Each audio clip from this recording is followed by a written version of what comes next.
ये किसी भी कंट्री के अंदर रहते हुए अगर आप कानून की नौ को नहीं जानते तो आप बहुत पीछे रह जाते हैं। आपको हर चीज़ कंसल्ट करनी पड़ती है, मुख्तलिफ लॉयर्स के पास जाना पड़ता है। वो हर इंसान को पता होना चाहिए कि उसके रोज़मर्रा की ज़िंदगी के साथ जो चीज़ें अटैच हैं वो ला क्या है। आने वाला जो दौर है, ये आज मेरी बात आप लिख लें, जिस तरह न्यूज़पेपर गायब हो गया है, इसी तरह आने वाले अगले 5 से 10 सालों के अंदर अंदर सेटेलाइट मीडिया भी मीडिया से बिल्कुल गायब होगा। बल्कि अगर अभी मैं कहूँ कि 70% आपका डिजिटल मीडिया इंजेक्ट कर चुका है तो वो गलत नहीं होगा, क्योंकि जितने बड़े सेटेलाइट चैनल्स हैं वो सारे आ चुके हैं डिजिटल चैनल्स पे। मसला यहाँ पर ये होता है कि हम तनकीद का निशाना इसलिए बनते हैं कि जब हम उस दूसरे का मौक़िफ़ चलाते हैं तो फिर कुछ ख़ास लोग होते हैं जिनको तकलीफ़ हो जाती है। ये क्यों है? आप प्रॉपर्टी में तब इन्वेस्ट करें जब फिज़िकल चीज़ आपके पास हो।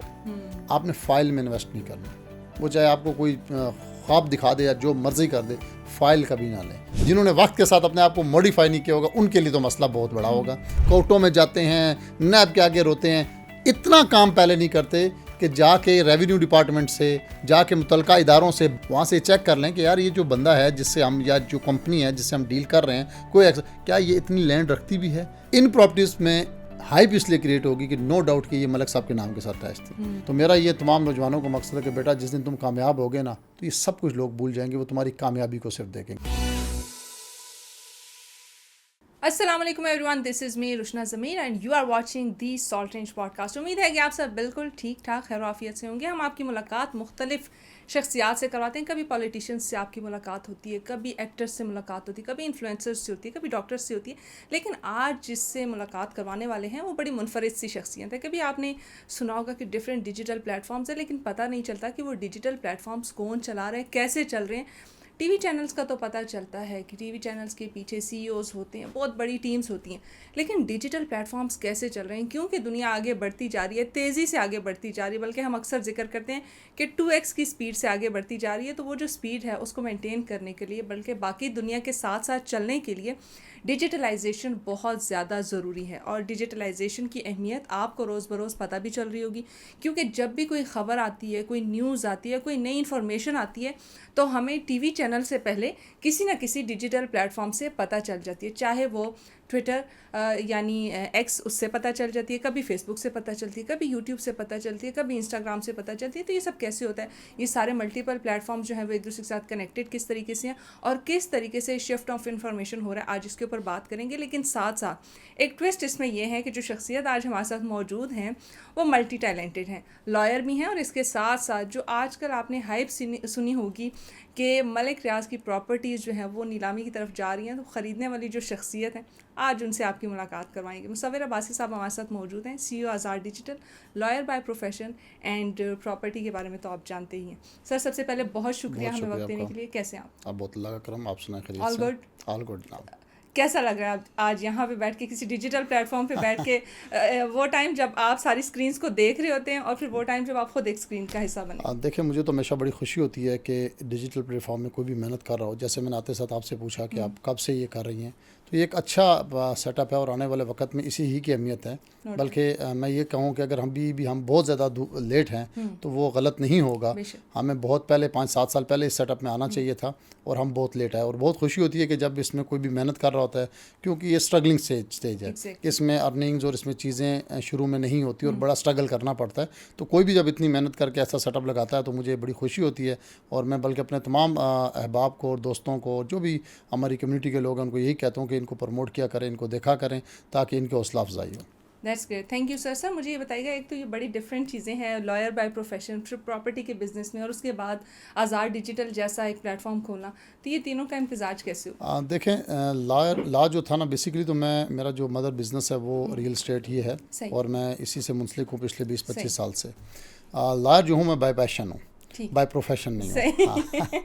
तो अब इस मुल्क के अंदर रहते हुए आपको कानून की नो हाउ जब तक नहीं होगी, बल्कि किसी भी कंट्री के अंदर रहते हुए अगर आप कानून की नो हाउ को नहीं जानते तो आप बहुत पीछे रह जाते हैं। आपको हर चीज़ कंसल्ट करनी पड़ती है, मुख्तलिफ लॉयर्स के पास जाना पड़ता है, पूछना पड़ता है। जब आप खुद कानून को समझते होंगे तो आपकी जो स्पीड है वो, जैसे अभी आपने पहले फरमाया कि 2x की तरह जा रही है, तो आपकी हर चीज़ में स्पीड तेज़ हो जाती है कि आपको लॉ के बारे में सारा मालूम होता है कि कौन सा लॉ किस जगह पे क्या इंप्लीमेंट करना है और कौन से काम को एज़ पर लॉ किस तरीके से करना है। तो आपकी जो स्पीड ऑफ वर्क है वो बढ़ जाती है, ताकि आपकी जो बैरियर्स हैं वो बहुत जल्दी अबूर हो जाते हैं, क्योंकि आप कानून को जानते होते हैं। एग्जैक्टली ऐसे ही है। तो वो कहते हैं एक ज़रूरत बन चुकी है जो हर एक इंसान को जो है समझना ज़रूरी है कि क्या आपके हकूक़ है, किस तरीके से आप मैं इन तो ये चीज़ों को कहता हूँ कि हर शहरी को कम अज़ कम इतना कानून ज़रूर मालूम होना चाहिए कि उसने अपनी रोज़मर्रा की ज़िंदगी कैसे गुजारनी है, चाहे वो एक किसान है, चाहे वो एक रेडी वाला है, चाहे वो एक जॉब कर रहा है, चाहे वो कोई पुलिस वाला है, चाहे वो किसी भी पेशे से मुंसलिक है,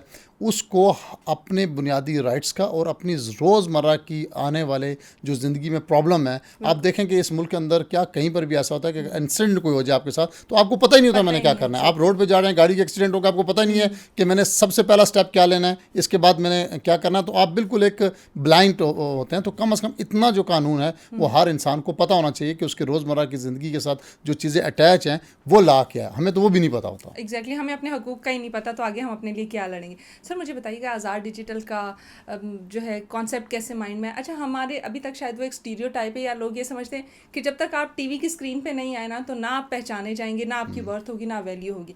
अगर आपके साथ किसी चैनल का नाम जुड़ा है तो सब समझे कि अच्छा आप फलाने चैनल पे काम करती है, उस चैनल की स्क्रीन पे आती। लेकिन अगर डिजिटल प्लेटफॉर्म का नाम लिया जाता है तो इतनी वो हाइप नहीं क्रिएट होती, या फिर वो कहते हैं क्रेडिबिलिटी नहीं आती। तो ऐसे टाइम में आपने आज़ाद डिजिटल का आइडिया कैसे आया, कैसे सोचा कि ऐसा प्लेटफॉर्म होना चाहिए जो क्रेडिबल भी हो और उसके साथ साथ लोगों में ये कॉन्सेप्ट भी डालें कि डिजिटलाइजेशन की तरफ हमें जाना जो है वो आजकल की ज़रूरत बन चुकी है? सबसे पहले तो मैं आपको ये कहूँगा कि मैंने जैसे पहले भी कहा कि हम डिजिटल में आते हुए बहुत देर कर चुके बहुत हैं। पीछे हैं। एक वक्त था, मैं अक्सर अपने पॉडकास्ट में, इंटरव्यूज़ में, बहुत सी जगह में पहले भी ये कह चुका हूँ कि अखबार का बहुत, न्यूज़पेपर्स का बहुत अरूज था कि आपको एक न्यूज़पेपर का एक सर्टन टाइम मॉर्निंग का होता था। अगर आप उस टाइम के अंदर न्यूज़पेपर नहीं लेते थे तो फिर आपको किसी से मांगनी पड़ जाती थी, आपको मिलती नहीं थी। वो एक पीक था न्यूज़पेपर ऐसे का। ही। आपने देखा कि सैटेलाइट मीडिया ने आके न्यूज़पेपर की अहमियत बिल्कुल ख़त्म कर दी। आज आपने किसी को अखबार लेते हुए देखा? उस ज़माने के अंदर जब हम स्टूडेंट थे तो बाकायदा रिसाले होते थे, बुक्स होती थी जो आपके घर पे महाना लगी होती थी, मुख्तलिफ लोगों की न्यूज़पेपर कंपनी की न्यूज़पेपर आपके पास आती थी, मुख्तलिफ राइटर्स के आपके पास रिसाले आते थे जिसमें आप मालूमात होती थी। फिर एक रिसाला हमें आता पता है वो आता था जो स्पेशल ख़वातीन के लिए होता था, जिसमें कुकिंग की बहुत सारी चीज़ें होती थी। एक बच्चों के लिए होता था। फिर एक ऐसा आया करता था जिसमें सेलिब्रिटीज़ के इंटरव्यूज़ होते थे, सारा कुछ जो कि आजकल आप देख रहे हैं। लेकिन जैसे सैटेलाइट मीडिया आया तो आपने देखा कि ये सारी की सारी चीज़ें ख़त्म हो गई, ज़ीरो हो गई। अब आने वाला जो दौर है, ये आज मेरी बात आप लिख लें, जिस तरह न्यूज़पेपर गायब हो गया है, इसी तरह आने वाले अगले 5 से 10 सालों के अंदर अंदर सैटेलाइट मीडिया भी मीडिया से बिल्कुल गायब होगा। बल्कि अगर अभी मैं कहूँ कि 70% आपका डिजिटल मीडिया इंजेक्ट कर चुका है तो वो गलत नहीं होगा, क्योंकि जितने बड़े सैटेलाइट चैनल्स हैं वो सारे आ चुके हैं डिजिटल चैनल्स पे। मैं अगर आपसे यहाँ पे ये पूछूं कि आपके घर के अंदर जितनी भी LEDs लगी हैं, आप उनके वॉच और टाइमिंग चेक कर लें और अपने मोबाइल के चेक कर लें, तो यहीं से आपको अंदाज़ा हो जाएगा कि कितनी है। ज़्यादा इसलिए कि आपके पास कितना टाइम ही नहीं है आजकल के दौर में कि आप टाइम स्पेयर करके बैठ के ख़बरें देखें। वो एक वक्त होता था कि रात का 9 बजे का ख़बरनामा है तो पूरा ख़ानदान बैठ के जो है ना वो ख़बरें देख रहा है। ड्रामा लगता था तो बंदा कहता था कि यार मिस हो गया तो दोबारा नहीं देख सकेंगे, और जब किसी कोई रिपीट केस लगती थी तो वो एक अलग बात है। तो अब तो हर चीज़ जो है ना वो डिजिटल की तरफ मूव हो चुकी है। तो ये कहना कि जनाब तक चैनल का नाम नहीं, आप आने वाले वक्तों में देखेंगे कि ये सारे बड़े चैनल जो हैं इनकी वही हैसियत हो जाएगी जो न्यूज़पेपर्स की है, और डिजिटल मार्केट में जिसने मेहनत की होगी, लेकिन इसके लिए टाइम है। जैसे आपने कहा कि हमने साल पहले शुरू किया, तो अगर हम यही काम 5-7 साल पहले शुरू कर लेते तो ये आज हम कहाँ होते। तो मज़ीद कोई बात नहीं, शुरू कर दी, देर आए दुरुस्त आए। तो आने वाले वक्तों में ये जो आपने क्वेश्चन किया कि इसको समझा नहीं जाता, ये सारा गैप 2 से 3 सालों में आपको बिल्कुल ख़त्म नज़र आएगा। लेकिन इस स्टेज के ऊपर जो जमा रहेगा, जो मेहनत करेगा, वही उस नाम पाएगा। जो स्विच करता रहेगा वो शायद रह जाए। सही, बड़ी अच्छी बात आपने की कि डिजिटलाइजेशन जो है वो आजकल के दौर की ज़रूरत है, और डेफिनेटली हम 7 से 8 साल जो है वो बाकी दुनिया से पीछे रह गए। सर मुझे ये बताइएगा कि डिजिटलाइजेशन की बात हम बार बार कर रहे हैं कि डिजिटलाइजेशन आनी चाहिए, बल्कि मैं बहुत सारे एक्टर्स देखती हूँ जो पहले शायद टीवी स्क्रीन पे नज़र आते थे, अब हमें वो टिकटॉक या इंस्टाग्राम पे अच्छा खासा अपना इन्फ्लुएंस जमाते हुए नज़र आ रहे हैं। टीवी चैनल्स को भी देख रही हूँ कि वो तमाम तर डिजिटल प्लेटफॉर्म्स पे मौजूद हैं। मुझे बताएं कि ये भी मैंने देखा है कि कोई नया डिजिटल प्लेटफॉर्म आता है तो किसी न किसी या पॉलिटिशियन के साथ एफिलिएटेड होता है या किसी पॉलिटिकल पार्टी के साथ एफिलिएटेड होता है। कुछ मैं प्लेटफॉर्म्स देखती हूँ तो वो स्पेसिफिकली पाकिस्तान मुस्लिम लीग नून के हैं, कुछ पाकिस्तान तहरीक इंसाफ के हैं, कुछ किसी और पार्टी के हैं, कुछ किसी सेलिब्रिटी के लिए। क्या आज़ाद डिजिटल का भी इस तरह से कोई एजेंडा है या टोटली जो वो हम कहते हैं ना एक रूल है कि a journalist should always be unbiased, तो क्या वही अनबाइसनेस चल रही है या कहीं ना कहीं टिल्ट भी नज़र आता है? मैं सबसे पहले तो आपको ये जवाब दूंगा कि जो आपने कहा कि कोई ना कोई पॉलिटिकल पार्टी का बना होता है या किसी के साथ उसका कोई ना कोई एफिलिएशन होता है या उसके पीछे वो होते हैं। ये आप बात याद रख लें और आने वाले वक्तों में देखेंगे। अभी तो आप सिर्फ पार्टीज़ के हद तक देख रही हैं क्योंकि उनकी ज़रूरत है, उन्होंने अपना एजेंडा, अपना दस्तूर, अपना बयानिया जो है ना प्रमोट करना है पब्लिक के अंदर, तो उसके लिए उनकी मजबूरी बन चुकी है। तो उन्होंने अपने मीडिया प्लेटफॉर्म्स बनाए हैं। जैसे आप देखते हैं ये PMLN का सोशल मीडिया जी, ये PTI का सोशल मीडिया जी, ये पीपल्स पार्टी का सोशल मीडिया। आप आने वाले वक्तों के अंदर हर बिजनेसमैन का सोशल मीडिया प्रोफाइल देखेंगी, ये उसकी मजबूरी बन जाएगी, ज़रूरत बन जाएगी। आप देखेंगे कि एक प्रोडक्ट है, एक शैम्पू बेचने वाला है तो उसका अपना मीडिया हाउस नहीं होगा तो उसकी उस प्रोडक्ट का कोई फ़ायदा नहीं। एक अगर कोई गाड़ियाँ बनाने वाला है तो उसका कोई फ़ायदा नहीं। इसी तरह हर प्रोडक्ट का जो भी पाकिस्तान बिजनेसमैन होगा, ये दुनिया में हो रहा है, पूरी दुनिया में ये चल रहा है। हमारे आते हुए हर चीज़, चूँकि 10 साल हम पीछे होते हैं हमें बाद में, तो ये एक मजबूरी बन जाएगी। तो ये कहना कि यार किसी का बायस नहीं होगा, उनकी प्रमोशन के लिए आने वाला वक्त जो अब हर चीज़ जो है ना ऑनलाइन चलना शुरू हो गई है और एक इंसान इतना स्पीडी हो गया है कि उसके पास टाइम ही नहीं बचा एंटरटेनमेंट के लिए। अब बाहर मुल्क के अंदर मैंने जो सबसे ज़्यादा एक चीज़ देखी है जो मैं समझता हूँ कि ख़तरनाक है, मेरे लिए तो ख़तरनाक है, कि आपने पहले शॉपिंग करनी होती थी, आप टाइम निकालते थे, आप मॉल जाते थे, आप बाज़ार जाते थे, एक इंटरटेनमेंट होती थी कि हम शॉपिंग के लिए जाने। अब वहाँ पर 70% लोग जो है ना वो ऑनलाइन स्टोर्स पे मुंतकिल हो चुके हैं। यानी कि शॉपिंग सब कर रहे हैं, बस घर बैठे हैं, डिजिटलाइजेशन खोली जनाब, ऐप्स खोली और ऐप्स में वो वैरायटी और वो चीज़ें हैं कि शायद वो जो आप एक मॉल में जाके घंटा ज़ाया करके एक शर्ट या एक चीज़ पसंद करेंगे अपने लिए, वो आप एक मिनट के अंदर आपको जो है ना 50 ऑप्शन जो है ना वो दे देता है।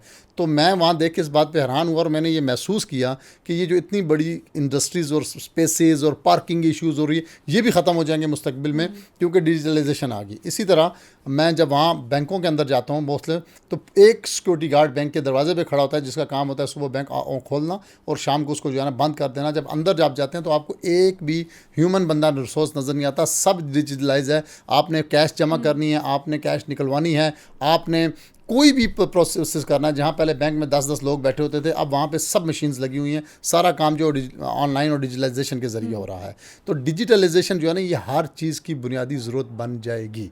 ये आप देख लें, ये आप अभी जहन से निकाल दें कि कोई पार्टीज़ की ज़रूरत होगी, ये हर चीज़ की ज़रूरत होगी अपनी प्रमोशन के लिए। जहाँ तक बात है आपने की कि जो अनबायस्ड होना चाहिए और एज ए साफ़ी जो है ना, देखें मैं ये खुला शुरू से कहता आया हूँ कि आज़ाद डिजिटल एक वाहिद ऐसा प्लेटफॉर्म था जहाँ हर बंदा आके अपनी बात खुल के कर सकता था, लेकिन फिर दूसरे की बात सुनने का भी आपको उतना ही जो है ना ज़र्फ़ होना चाहिए। मसला यहाँ पर यह होता है कि हम तनकीद का निशाना इसलिए बनते हैं कि जब हम उस दूसरे का मौक़िफ़ चलाते हैं तो फिर कुछ ख़ास लोग होते हैं जिनको तकलीफ़ हो जाती है, ये क्यों है। देखें कोई भी प्लेटफॉर्म है ना, तो मैं एक राय रखता हूँ, वो गलत भी हो सकती है, ठीक भी हो सकती है किसी भी पार्टी में, तो दूसरा बंदा भी मेरे खिलाफ राय रख सकता है। तो आप जब उसकी डिबेट करते हैं और जब आप दलाइल में उसको अपनी जो आप राय रखते हैं उसको अपने बयानी को साबित करने में नाकाम होते हैं, तो फिर आपके पास एक प्रोपेगेंडा ही बचता है कि जी इसको उठा के किसी के साथ जोड़ दो। तो फिर यही होता है, ऐसा नहीं है। बल्कि आप शुरू से देख लें कि आज़ाद डिजिटल के ऊपर सबसे ज़्यादा जो लोग मार्केट में तनकीद करते हैं वो सबसे ज़्यादा आज़ाद डिजिटल का हिस्सा रहे हैं। एग्जैक्टली ऐसे ही। और मैं देखती हूँ कि हर पार्टी के हर प्रोफेशन से ताल्लुक़ रखने वाले लोग जो हैं वो आज़ाद डिजिटल पे हैं। और अच्छी बात मेरे लिए होती है कि जब मैं किसी भी डिजिटल प्लेटफॉर्म को देखती हूँ तो वो सिर्फ एक ज़ुबान में होती है, या उर्दू में है या पश्तो में है या पंजाबी में है। तो यहाँ पे वैरायटी ये है कि हर ज़ुबान में मिल रहा है हमें, इवन कश्मीरी में भी मिल रहा है, पश्तो का अलग है, डिफरेंट है, तो वो चीज़ का अलग है, हर चारों सूबों में अलग है, फैक्ट चेकिंग के लिए बिल्कुल अलग है।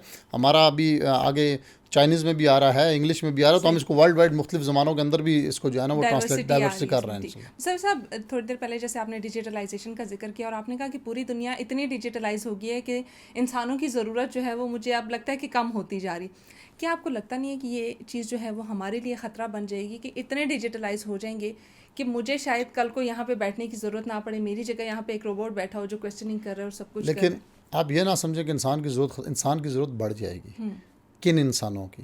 जो उस टेक्नोलॉजी के साथ, जो वक्त को के साथ जिन्होंने अपने आप को जिद्दत दी होगी, जिन्होंने जिन्होंने वक्त के modify साथ अपने किया आप को मॉडिफाई किया होगा, जिन्होंने वक्त के साथ अपने आप को मॉडिफाई नहीं किया होगा, उनके लिए तो मसला बहुत बड़ा होगा। लेकिन जिन्होंने मॉडिफाई, आप इस बात को छोड़ दें, आप एक खेतों में काम करने वाला किसान है, वो वही पुराने ज़माने की तरह अगर बैलों से मतलब वो खेती बाड़ी कर रहा है, तो आप उसकी प्रोडक्शन देखें और जिसने ट्रैक्टर रखा हो उसकी प्रोडक्शन देखें। मैं पाकिस्तान की मिसाल दे रहा हूँ, ठीक है। अब वो एक खेत में पूरे दिन में बैलों से हल चला के तो एक खेत को सराब करेगा, और अगर उसके पास ट्रैक्टर होगा तो 10 खेतों के अंदर उसको जो है ना वो ग्रोइंग करके तो मल्टीप्लाई करे। लेकिन दुनिया अब इससे कहीं गुना आगे जा चुकी है। ऑर्गेनिक फार्मिंग के अंदर आप जाएँ तो जहाँ ज़मीन का मैंने विज़िट किया ग़ालिबन स्पेन के अंदर, तो मैं हैरान रह गया कि एक खेत को मल्टी स्टोरीज़ में उन्होंने टनल्स बना के उसके अंदर वो फसलें 10 टाइम्स पैदा कर ली, कि जो हमें बहुत बड़ी ज़मीन लेके पैदा करनी थी। और जो हमारा सीज़न 4 माह का था एक सब्ज़ी या किसी फ्रूट को उगाने का, वो उन्होंने ऑर्गेनिक तरीके से उसको ऐसा टेम्परेचर मेंटेन करके उसको वो 50% पे ले आए, इनके 2 मंथ्स में वो चीज़ रेडी हो जाती है। तो हर चीज़ अभी बहुत आगे जा रही है। तो वो लोग, अब एक आदमी के पास, हमारे यहाँ अगर मेरे पास 100 एकड़ ज़मीन होगी तो मैं शायद कई 100 मन गंदम जो है ना वो पैदा कर सकूँ, लेकिन वहाँ ऐसा नहीं है। वहाँ आपके पास अगर 10 एकड़ ज़मीन है तो आप कई मल्टीपल्स पैदा कर सकते हैं। तो ये वो तरक्की है जो वक्त के साथ साथ आपको करनी है। आपने अपने आप को मॉडिफाई करना है। अगर आपने अपने आप को मॉडिफाई ना किया तो आप बहुत पीछे रह जाएंगे। अब इस सारी चीज़ों को चलाने के लिए भी पीछे इंसान का दिमाग है। रोबोट ने भी एक हद तक चलना है। इस पूरी डिजिटलाइजेशन को संभालने के लिए वो जो मैंने मिसाल दी, बैंक के अंदर इंसान तो नहीं बैठे, लेकिन उस पूरे सिस्टम को, सॉफ्टवेयर को बनाने वाले, उसको मॉनिटर करने वाले, उसको देखने वाले, उसको हैकिंग से रोकने वाले, सब कुछ करने वाले, फिर पीछे इंसान बैठे हैं। तो कमी होगी, लेकिन इसके बाद चीज़ें मल्टीप्लाई हो जाएंगी। आप आके यहाँ अगर बैठी हैं तो आप सुबह घर से निकलेंगी, ट्रैवल करेंगी, यहाँ आएंगी, वो चीज़ें बचती चली जाएंगी, टाइम स्पेन बचता चला जाएगा, और इंसान जो है ना वो स्पीडली जो काम एक माह में करते थे, आप वो काम आप 10 दिन में या 5 दिन में कर लेंगे। वो शिफ्ट होते जा रहे हैं, रोल्स हमारे शिफ्ट होते जा रहे हैं। बड़ी अच्छी आपने बात की। अच्छा, डिजिटल प्लेटफॉर्म्स की तरफ अगर मैं जाऊँ तो एक चीज़ मुझे जो है ना वो थोड़ी सी, वो कहते हैं ना, पिंच करती है कहीं ना कहीं। मुझे लगता है कि इस चीज़ के ऊपर कंट्रोल होना चाहिए, इस चीज़ को देखने की ज़रूरत है।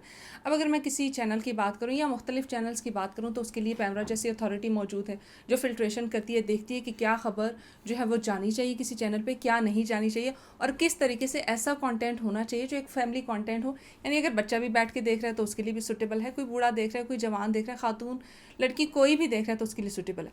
डिजिटल प्लेटफॉर्म्स में मैं देखती हूँ कि वो फिल्ट्रेशन नहीं, कोई ऐसा तरीका है जिससे ऑथेंटिसिटी जो है वो बरकरार रखी जा सके। अब पिछले दिनों अगर मैं अपने घर का ही वाकया शेयर करूँ तो अपनी बहन के साथ मैं बैठी थी, तो उन्होंने मुझे किसी एक्ट्रेस का कहा कि उसको ना इतने बड़े बड़े घर हैं।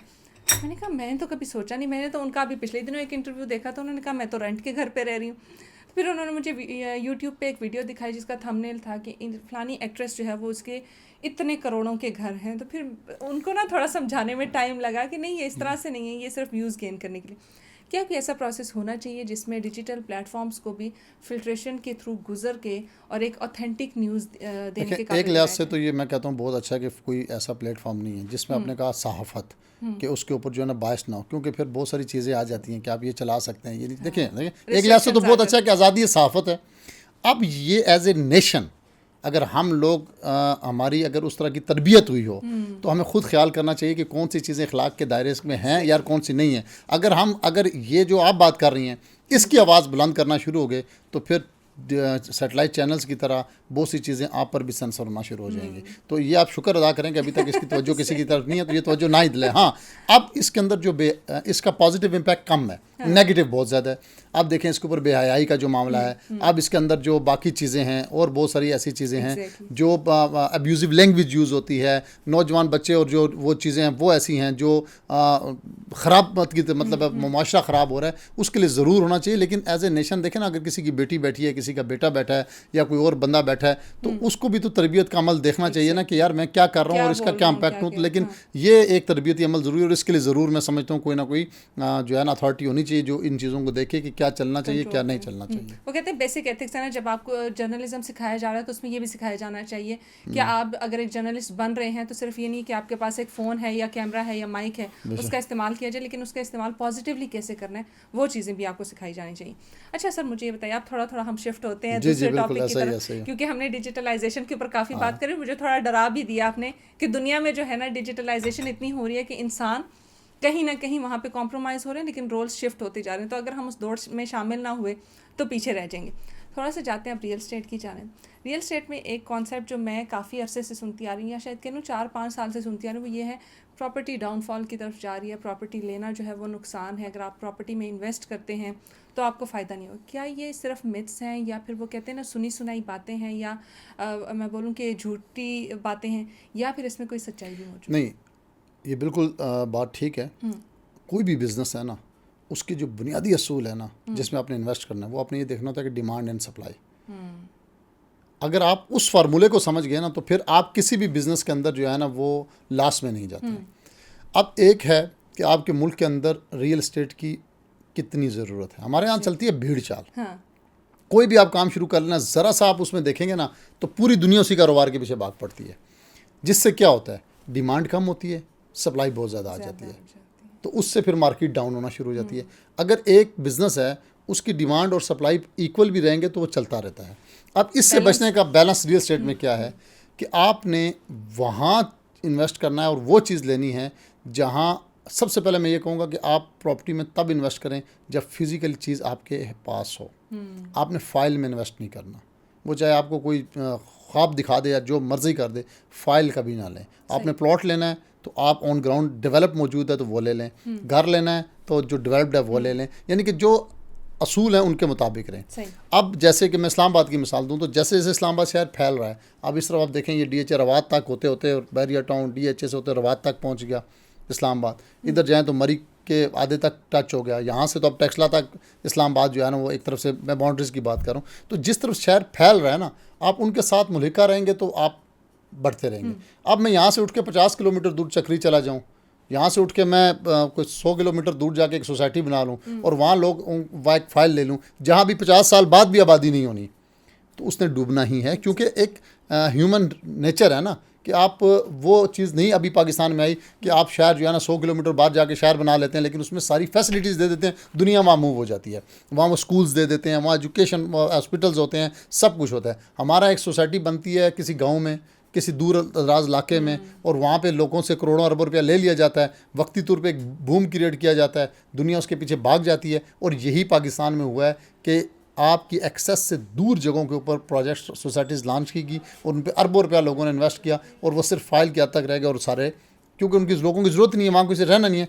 जो एक्चुअल प्रॉपर्टी है शहरों के नज़दीक या शहरों के अंदर या जिस तरफ शहर फैल रहे हैं, आप मुझे अगर वो बता दें कि कहीं भी डाउनफॉल आया, तो आप जिस सेक्टर में बैठी हैं, अगर इधर आप देख लें पिछले 10 सालों में कोई डाउनफॉल आया तो मुझे बता दें।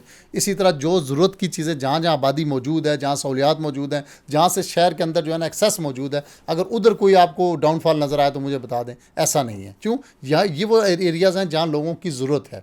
हर बंदा मेन शहर से नज़दीक तरीन रहने की कोशिश करता है, और चाहे और अपनी पॉकेट के हिसाब से। अब अगर इस्लामाबाद में किसी बंदे ने, उसका बिज़नेस है, कारोबार है, जॉब है, तो यहाँ से 100 किलोमीटर दूर जाके नहीं रहेगा। वो कहीं नज़दीक तरीन रहने की, तो सहूलियात के करीब रहेगा जहाँ से उसको एक्सेस मिलती है।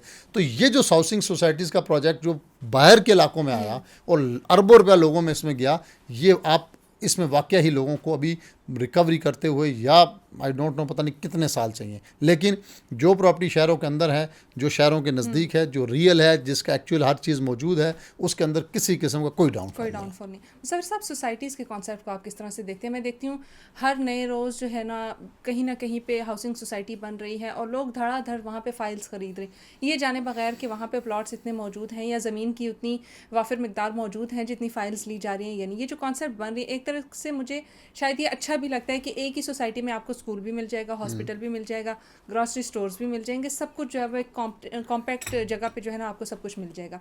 लेकिन दूसरी जगह वहाँ पे ये लॉस भी बन रहा है कि लोगों को पता ही नहीं है कि मेरी ज़मीन मुझे अलॉट हुई है, नहीं हुई, क्या है। ये स्कैम्स बहुत ज़्यादा हो रहे हैं। तो किस तरह से देख रहे हैं इस कॉन्सेप्ट? देखिए, मैंने आपको पहले कहा एक बात कि हमारे जहाँ बहुत सारे खामियाँ, वहाँ एक बहुत बड़ी खामी ये है कि हमें पता ही नहीं है कि हमारा लॉ क्या है, हमें कितना कानून। देखिए, मैंने कहा कानून की जब तक आपको इल्म नहीं होगा ना, तो आप ऐसे ही परेशान होंगे। बहुत, ये मेरा मसला नहीं, ये आपका मसला नहीं, ये पूरे पाकिस्तान का मसला है। एक बंदे ने सोसाइटी लॉन्च की, उसके पास 500 कनाल ज़मीन है, उसने 5000 कनाल की फाइल्स भेज दी और बिकती हैं। अब कसूर उस बंदे का नहीं है, मेरे नज़दीक कसूर उन 5000 लोगों का है जिनको कानून का इल्म नहीं, कि वो जाके पहले चेक तो करें कि यार ये जो बंदा ज़मीन बेच रहा है, क्या लीगली इतनी ज़मीन ये ऑन भी करता है या नहीं, कोई चेक करता है। फिर बाद में ये बंदे जो बेचारे डूब जाते हैं, पैसों के लिए, और फिर कई अरसा रोते हैं, कोर्टों में जाते हैं, नैब के आगे रोते हैं। इतना काम पहले नहीं करते कि जाके रेवेन्यू डिपार्टमेंट से, जाके मुतलका इदारों से बने हुए हैं पाकिस्तान के अंदर सारे इदारे। ये नहीं कि कोई रिकॉर्ड सेंटर्स नहीं है या नहीं है, वहाँ से चेक कर लें कि यार ये जो बंदा है जिससे हम, या जो कंपनी है जिससे हम डील कर रहे हैं, क्या ये इतनी लैंड रखती भी है, क्या इसके पास ये चीज़ें हैं भी या नहीं। तो ये कोई नहीं चेक करता।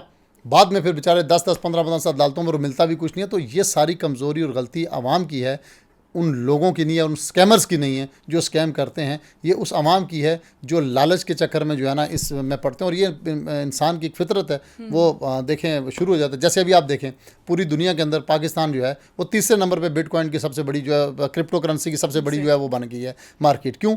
एक ने देखा, 2, 4, 10, 20, 100 ने लगाई यूट्यूब से, जी मैंने वीडियो लगाई, मैंने डाला, जी 1 लाख रुपया मुझे इतना मिल गया, मैंने ये कमा लिया, सब शुरू हो गए। आज वो जब डाउन हुई तो अब आपने देखा लोगों ने लैपटॉप भी तोड़े, ये कुछ। तो ये वही एक फार्मूला है जो डिमांड एंड सप्लाई को हमेशा क्रश करता है। ठीक है, तो आपने हम ट्रेंड्स को फॉलो करते हैं ना, हम ट्रेंड्स को, हकीकत को फॉलो नहीं करता। कोई एमबीए कर रहा है तो हमने सारी वो जो जनरेशन होगी ना वो उसने एमबीए एमबीए से करना भर देनी है। है। हमारी फैमिली को एक डॉक्टर बन गया तो सारे डॉक्टर सारे बनेंगे। डॉक्टर अगर एक कोई जो है ना अच्छे बिजनेस में तो हम ये नहीं देखते कि यार मेरे लिए क्या सूट करता है, मुझे क्या करना चाहिए, मेरे लिए कानूनी मामलात क्या हैं। हम वो ट्रेंडिंग के पीछे भागने वाले लोग हैं। तो फिर ऐसा तो होता है। सही। मुसव्विर साहब, थोड़ा सा दोबारा उसी चीज़ के साथ लिंक करूंगी कि जहाँ बोला जा रहा है कि प्रॉपर्टी जो है वो इतनी चल नहीं रही, ये सब नहीं हो रहा, वहाँ पे आप धड़ाधड़ प्रॉपर्टीज़ ख़रीद रहे हैं और मलिक रियाज साहब की जो प्रॉपर्टीज़ नीलाम हो रही है वो ख़रीद रहे हैं। तो इसके पीछे क्या रीज़न है? कोई नया कॉन्सेप्ट लेके आ रहे हैं, कोई नया आइडिया लेके आ रहे हैं, कोई नया थाट है, ये जो प्रॉपर्टीज़ मैं ख़रीद रहा हूँ तो इनके ऊपर मुझे क्या करना है आगे? देखें, सबसे पहले तो ये है कि मलिक रियाज साहब की जो प्रॉपर्टीज़ हैं इस मुल्क के अंदर, इस शहर के अंदर, इस्लामाबाद के अंदर आए रोज़ प्रॉपर्टीज़ नीलाम होती हैं। सही। कोई बैंक करता है, कोई कोर्ट्स करती हैं, कोई नैब करती है, कोई और डिपार्टमेंट करता है जिसके साथ होती हैं। तो अगर ये कहूँ मैं कि बिलियन ऑफ रुपीज़ की प्रॉपर्टीज़ के मतलब ट्रांजैक्शंस होती हैं, लेकिन किसी को भी, आपको पता है, मेरी सब सुन रही हैं आप अगर सिर्फ इस्लामाबाद कोर्ट की डेली की रूटीन देख लें तो मेरे ख्याल से वो भी करोड़ों में होगी। इसी तरह हाई कोर्ट करती है और डिफरेंट कोर्ट, ये सिर्फ इस्लामाबाद की बात कर रहा हूँ, होल ओवर दी पाकिस्तान तो बिलियन ऑफ रुपीज़ की प्रॉपर्टीज़ मुख्तलिफ लोगों की नीलाम होती हैं और ये एक प्रोसेस का हिस्सा, ये चलती रहती हैं। कुछ ऑक्शंस ऐसी होती हैं जो डिपार्टमेंट अपने प्लॉट्स को करती हैं, जैसे CDA हो गया, हाउसिंग हो गए। कुछ ऐसे होती हैं कि जो कोर्ट डिग्री करके करती हैं। ये डिफरेंट एक प्रोसेस है जिसके तहत सारे लोग जो है वो करते हैं। इन प्रॉपर्टीज़ में हाइप इसलिए क्रिएट होगी कि नो डाउट कि ये मलिक साहब के नाम के साथ अटैच थी। अगर ये मलिक साहब के नाम के साथ अटैच ना होती तो इससे कई गुना बड़े वॉल्यूम की प्रॉपर्टियाँ इस शहरों के अंदर बिकती हैं और हम भी उनमें पार्टिसिपेट करते हैं। कभी हमारी सिंगल कालम खबर भी नहीं लगी।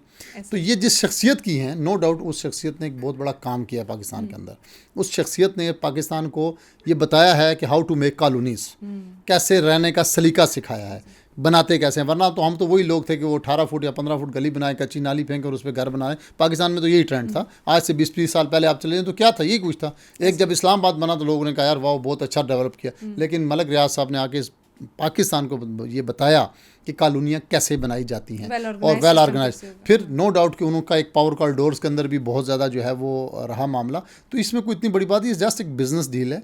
आपको सूट किया, आपने ले ली और आपने उसको वो कर लिया। इसके पीछे कोई बहुत बड़ा प्रोपेगेंडा नहीं है, कोई बहुत बड़ा एजेंडा नहीं है, कोई ऐसी बात नहीं है। ये जस्ट एक बिजनेस डील है। उसी की तरफ आ रही एक लाइटर नोट पे सवाल है, लोग कहते हैं मुसव्विर साहब तो एक वकील हैं, कहाँ से इतने सारे पैसे आते हैं? दरअसल मैंने आपको शुरू में बताया कि मैं बाई पैशन वकील हूँ। बाई प्रोफेशन जो है ना वो मेरा अल्हम्दुलिल्लाह मैं 20-25 साल से इसी के साथ मुंसलिक हूँ, इसी रियल एस्टेट की दुनिया से मुंसलिक हूँ और इसी शहर के अंदर जो लोग इस फील्ड से मुंसलिक हैं वो सारे मुझे जानते हैं अल्हम्दुलिल्लाह। तो ये नहीं है हम एक सेटल काम कर रहे हैं, बिज़नेस कर रहे हैं। वकालत तो हम करते हैं, ये इसमें कोई डाउट नहीं, हमारी अपनी लॉ फर्म भी है, लेकिन पीछे जो है हमारा एक अपना अल्हम्दुलिल्लाह बिजनेस बैकग्राउंड है। तो वो पैसा सारा वहीं से जी आ रहा है, बिल्कुल ऐसा ही है। परेशान होने की जरूरत नहीं है कि कहीं नहीं अल्हम्दुलिल्लाह हमारे मुल्क में ऐसे वकला हज़रात भी हैं कि उनके पास भी बहुत ज़्यादा पैसा और वो सिर्फ प्रोफेशन से ही आता है और ऐसा नहीं है, ये प्रोफेशन भी बड़ा मुकदमा है। हाँ ये प्रोफेशन से आता है, लेकिन वो चंद एक हैं। सही। अच्छा मुझे बताएं कि जैसे आपने जिक्र किया कि मलिक रियाज साहब ने एक नया कॉन्सेप्ट आया सोसाइटीज़ का, बल्कि वेल ऑर्गेनाइज सोसाइटीज़ का कॉन्सेप्ट एक, क्या आपके माइंड में भी इस तरह से कुछ है? क्योंकि आपने कहा ना कि बाय पैशन मैं लॉयर हूँ, फिर उसके बाद आज़ाद डिजिटल का कॉन्सेप्ट आप लेके आए। अब इस तरह से कोई सोसाइटीज़ का है कि जैसे बहरिया टाउन है उसी तरीके की कोई एक नई सोसाइटी लाई जाए या फिर कुछ? मलिक साहब देखें, इस मुल्क दुनिया के अंदर ना जो इज़्ज़त और मुकाम और जो कंसेप्ट और जो कामयाबी अल्लाह पाक ने मलिक रियाज साहब को दी है शायद वली रियाज को भी ना मिले। ठीक है, देखें वो ये एक गॉड गिफ्टेड चीज़ होती है। कोशिश ज़रूर करता है, हर इंसान मेहनत करता है कि यार मैं कुछ अच्छा कर जाऊँ, लेकिन मुकाबला किसी के साथ नहीं कर सकता। जो चीज़ जो अल्लाह रब्बुल इज़्ज़त ने किसी को नवाजी होती है वो उसी के लिए ही होती ऐसे है। ही। हाँ, शायद अल्लाह रब्बुल इज़्ज़त आपको, आप मेहनत करें, उससे अच्छा कोई कंसेप्ट दे। कोशिशें हमारी ज़रूर हैं कि हम कोई अच्छी चीज़ें पाकिस्तान के लिए करें, लेकिन करीब जो है अभी तक हमने कोई ऐसी चीज़, ज़रूर कोशिश है हमारी और इंशाल्लाह हम लगे हुए हैं, लेकिन आज ये कहना कि हम मलक रियाज साहब की तरह कोई मुकाबला करेंगे, ये भी पॉसिबल नहीं है, बहुत दूर की बात है। ठीक, यानी फ्यूचर में इंशाल्लाह, शायद इंशाल्लाह। पॉसिबल हो इस तरह का कोई इंशाल्लाह। कॉन्सेप्ट जो है बनाया जा सके। सर मुझे ये बताइए कि जैसे हमने अभी प्रॉपर्टीज़ की बात की, आज़ाद डिजिटल की बात की, आपकी लॉ के हवाले से बात की, जैसे आप बाय पैशन लॉयर हैं, कभी कोई ऐसा केस लड़ा है जिसमें बड़ा खुशी हुई हो कि हाँ ये मैंने लड़ा है तो ये मतलब मेरे करियर का वो केस है जिससे इंटरनली मुझे सेटिस्फेक्शन हुई, या ऑपोजिट भी लेके जाऊंगी कि कोई ऐसा केस लड़ा जिस पे लगा हो कि नहीं ये नहीं करना चाहिए था, या ये फेज़ जो है वो मेरी लाइफ में नहीं आना चाहिए था? देखें, पहले मैं दूसरे वाले का जवाब दूंगा।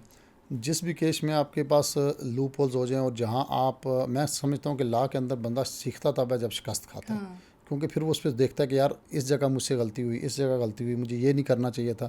तो ये जो वाला फेज़ जो है ना, ये हर केस में इंसान के ऊपर लगता आता है है। जिंदगी के हर फेज में ऐसे ही होता है, जब तक आप ठोकर ठोकर नहीं खाते तब तो तक आप सीखते नहीं है। हाँ। तो आपके ऊपर ये केसेस में आपको सीखने को मिलता है। और कोई भी इल्म है, आप सारी ज़िंदगी कब्र तक वो सीखते ही रहते हैं, उसमें इल्म की जो है ना वो एंड नहीं है। आप किसी भी इल्म को की किताब खोल के अगर बैठ जाएंगे ना तो उसमें एंड नहीं है। आपको, आप कभी भी नहीं कह सकते कि आई एम कंप्लीट, आप कंप्लीट कभी नहीं होते हैं। हाँ, ऐसे केसेस होते हैं कि इंसान को एक खुशी होती है कि यार ये केस मैंने लिया और ये बड़ा ना होने वाला केस था और मैंने जो है ना वो किया, अल्हम्दुलिल्लाह ऐसा भी मुकाम आया हमारी उसमें, और हुए हैं, इसमें कोई दूसरी राय नहीं है, होते हैं, लेकिन सीखने को बहुत कुछ मिलता है और इंसान जो है ना वो हर कदम कदम पे सीखता ही है। सही। क्या विजन है लाइफ का, क्या एक गोल है जिसको लेके आप चल रहे हैं, शुरू से चलते आ रहे हैं, या कोई ऐसी चीज़ जो आपको लगता है कि हाँ ये अब कंप्लीट होगी, अब मुझे अगले स्टेप पे कुछ किसी और चीज़ की तरफ जाना चाहिए? देखिए, इंसान का गोल तो कब्र पे जा के की कब्र की मिट्टी भरती है, क्योंकि इंसान बेसिकली एक लालची आदमी है ना। जो हमने सोचा था ना अपनी ज़िंदगी में जब स्टूडेंट लाइफ में, देखिए हम सेल्फ मेड लोग हैं, कोई हमारी बाप दादा से कोई चीज़ चली हुई नहीं आ रही, सही। तो उससे कई गुना ज़्यादा अल्लाह रब्बुल इज़्ज़त ने नवाजा। और मैं ये नहीं समझता कि ये कोई मेरा अपना कमाल है, ये रब का फजल ही है। मेहनत तो हमसे कई गुना ज़्यादा करने वाले लोग इस पाकिस्तान के अंदर और इस्लामाबाद में, और हमारे जो ग्रुप था, जो हमारे साथ चलने वाले, हमसे ज़्यादा मेहनती लोग जो है ना वो यहाँ बैठे हुए हैं। लेकिन अल्लाह का फजल है कि मैं ये समझता हूँ कि जो हमने सोचा था उससे कई गुना ज़्यादा अल्लाह ने दिया। लेकिन इंसान की एक फितरत है कि वो, नबी पाक सल्लल्लाहु अलैहि वसल्लम का फरमान भी है ना कि अगर इसको दुनिया की हुकूमत दे दी जाए तो ये आसमानों की हुकूमत है। ठीक है, तो ये कभी भी इंसान का जो गोल है ना वो ख़त्म नहीं होता। बस हमेशा अल्लाह का शुक्र अदा करना चाहिए, और हम वो कर रहे हैं कि अल्हम्दुलिल्लाह जो कुछ हमारे पास है कि अल्लाह रब का दिया हुआ है, और ये इसी की मानत है। बाकी तो गोल्स हैं कि कुछ हमसे ऐसा हो जाए जो इस पाकिस्तान के लिए बेहतर हो, पाकिस्तान के आवाम के लिए बेहतर हो, और हमारे मुल्क के लिए जो है ना वो कोई काम हमसे अल्लाह पाक ले ले, उसके लिए तो हम लगे हुए हैं। अब देखें अल्लाह पाक को क्या मंजूर होता है। बहुत खूब। सर लास्टली क्या मैसेज देना चाहेंगे स्पेशली यंगस्टर्स को, जो आजकल थोड़े मुझे डिसअपॉइंट भी नज़र आते हैं, कहीं पे बहुत खुश भी नज़र आते हैं, लेकिन मेजॉरिटी मुझे डिसअपॉइंटेड नज़र आ रही है, और शायद वो उनके माइंड्स में ये फीड किया गया है कि पाकिस्तान में कुछ नहीं है, तो उनके लिए क्या मैसेज है? सबसे पहले मैं अपने तमाम यंगस्टर्स को यही कहूँगा कि आप डिग्री लेने के बाद, आप कुछ भी करने के बाद नौकरियों की तलाश छोड़ दें। मैं जब ग्रेजुएशन में था तो हमारे एक प्रिंसिपल थे, तो उस वक़्त वो बड़े माशाल्लाह सेटल्ड हमें नज़र लगते थे। उनके पास गाड़ी भी थी, उनकी ड्रेसिंग भी बड़ी अच्छी होती थी। तमाम कॉलेज के प्रोफेसर से, अल्लाह उनको गरीक रहमत करे, तो वो जब आते थे तो वो कहते थे कि ग्रेजुएशन करने के बाद रेडी लगा लेना, नौकरी ना करना। तो हम ये समझते थे कि ये हमारे जो टीचर हैं बूढ़े हो गए हैं, सठिया गए हैं, मतलब है ना, खुद मतलब है वो नौकरी। तो उस ज़माने में की बात है, ये आज से 20 साल पहले की शायद बात मैं कर रहा हूँ।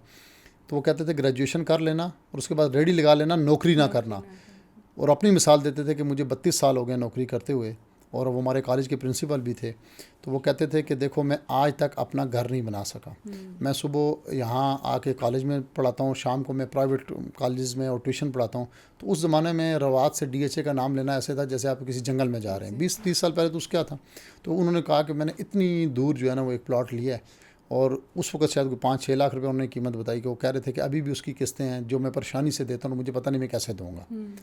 अगर आप बिज़नेस करेंगे, पहले आप रेडी लगाएंगे, 2 साल बाद जो है ना वो आप एक खोखे में, तो उनकी ज़ुबान है वो खोखा बना लेंगे, और 5 साल बाद आप उस मंडी के अंदर एक अच्छे कारोबारी ताजर होंगे, और 10 सालों में आप लोगों को देने वाले बन जाएंगे। तो मैंने 32 साल ज़ाया किया, तुम ये ज़ाया मत करना। तो वो बात उस वक्त हमें नहीं समझ आती थी, लेकिन आज समझ आती है कि ये वाकई ही ऐसे है। हमारा नौजवान नौकरी के पीछे भागता है। मैं जब बाहर के ममालिक में जाता हूँ, वहाँ मैं देखता हूँ कि ये नौजवान जो यहाँ पे रेडी लगाना अपनी तौहीन समझता है कि रिश्तेदार क्या कहेंगे, फैमिली वाले क्या कहेंगे, दूसरे लोग क्या कहेंगे, ये वहाँ वो काम करता है जो ये सोच भी नहीं सकता था। तो ये जो बात है ना कि फैमिली वाले क्या कहेंगे, लोग क्या कहेंगे, तो मेरा ये तमाम नौजवानों को मकसद है कि बेटा जिस दिन तुम कामयाब होगे ना तो ये सब कुछ लोग भूल जाएंगे, वो तुम्हारी कामयाबी को सिर्फ देखेंगे। वो ये नहीं देखेंगे कि तुम उन्हें रेडी लगा के यहाँ पहुँचे हो, तुम मजदूरी करके यहाँ पहुँचे हो, तुम कैसे पहुँचे, वो सिर्फ तुम्हारी कामयाबी के ऊपर तुम्हारे आगे पीछे जमा हो जाएंगे और तुम्हें सल्यूट करेंगे। इस दुनिया में ये एक जो है ना अंडरस्टूड ट्रुथ है कि कामयाब आदमी के पीछे जो है ना वो दुनिया चलती है। तो वो कामयाब हुआ कैसे ये कोई नहीं देखता। तो लिहाजा ये जो आपने एक झूठी अना बनाई हुई है ना अपनी कि यार वो ख़ानदान वाले क्या कहेंगे, वो फलाना क्या कहेगा, दोस्त यार क्या कहेंगे, इसको ख़त्म कर दें। जिस दिन आप कामयाब होगे ये सारे आपके आगे पीछे इस तरह घूम रहे होंगे जिस तरह कि आपने कुछ किया ही नहीं है। वही बात है कि आप अपने आप को कामयाब बनाएं, ठीक है। तो जब आप कामयाब हो जाएंगे तो आगे चलेंगे। तो लिहाजा रोज़गार के बहुत सारे मौके हैं, मेहनत ज़रूर है और मेहनत करें और अल्लाह से मांगते रहें। आप ये जो 30 साल नौकरी में गुजार के कुछ नहीं कमा सकते, वो आप 3 सालों में बहुत कुछ कमा लेंगे। बेशक ऐसे ही। मुसव्विर अब्बासी साहब बहुत शुक्रिया हमें वक्त देने के लिए। आपकी इस बात से क्लोजिंग करूँगी।